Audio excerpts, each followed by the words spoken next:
100 கொலை செய்த மனிதனை பற்றி உங்களுக்கு தெரியும். 99 கொலை செய்த அந்த மனிதன் ஒரு துறவியிடத்திலே சென்று கேட்டான். துறவி சொன்னார், நீ இவ்வளவு கொலை செய்திருக்கிற, அல்லாஹ் உன்னை மன்னிப்பாடா. கோபத்தில் அவரையும் கொலை செய்து 100 ஆக்குகிறார். 100 கொலை செய்ததற்கு பிறகு மீண்டும் மனம் தேடுகிறது ரப்பை நோக்கி செல்ல வேண்டும் என்று. ஒரு அறிஞரை பார்க்கிறார். அறிஞர் சொன்னார், ஒரு ஊருக்கு செல், நல்லவர்கள் வாழக்கூடிய ஊர் அது, அந்த ஊரை நீ சென்றடைந்து அவர்களோடு வாழ், அல்லாஹ் உன்னை மன்னிப்பான். அவன் செல்லுகிறான். செல்லக்கூடிய வழியில் மரணம் வருகிறது. நல்லவர்களுடைய உயிரை கைப்பற்றக்கூடிய மலக்குகள் வருகிறார்கள், பாவிகளுடைய உயிரை கைப்பற்றக்கூடிய மலக்குகள் வருகிறார்கள்.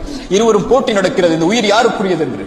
அல்லாஹ் தீர்ப்புக்காக இன்னொரு மலக்கை அனுப்புகிறான். அவர் சொன்னார், நல்லவர்களுடைய ஊருக்கு அருகாமையில் அவர் மரணித்திருந்தால் நல்லவர்களுடைய உயிரை கைப்பற்றக்கூடிய மலக்குகள் எடுத்துச் செல்லுங்கள். பாவிகளுடைய ஊருக்கு அருகாமையில் இருந்தால் பாவிகளுடைய உயிரை கைப்பற்றக்கூடிய மலக்குகள் எடுத்துச் செல்லுங்கள். அளந்து பார்க்கிறார்கள். நல்லவர்களுடைய ஊருக்கு அருகாமையில் தான் மரணித்திருக்கிறார். நல்லவர்களுடைய உயிரை கைப்பற்றக்கூடிய மலக்குகள் எடுத்துச் செல்கிறார்கள். கதை அல்ல, ரசூலுல்லாஹ்வுடைய ஹதீஸ். ஆனால் நடந்தது என்ன தெரியுமா? அவர் பாவிகளுடைய ஊருக்கு அருகாமையில் தான் மரணித்திருந்தார். மாற்றியது யார் தெரியுமா? யார் மாற்ற முடியும்? தௌபாக்களை விரும்பி அங்கீகரிக்கக்கூடியவன் மனம் திரும்பி வந்த அந்த அடியானுக்காக அல்லாஹ் பூமியின் அமைப்பை மாற்றினான்.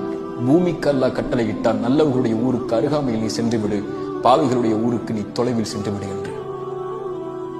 100 கொலை செய்து மனம் திருந்தி வந்த அடியானை அல்லாஹ் மன்னிக்கும் போது நம்மை மன்னிக்க மாட்டானா?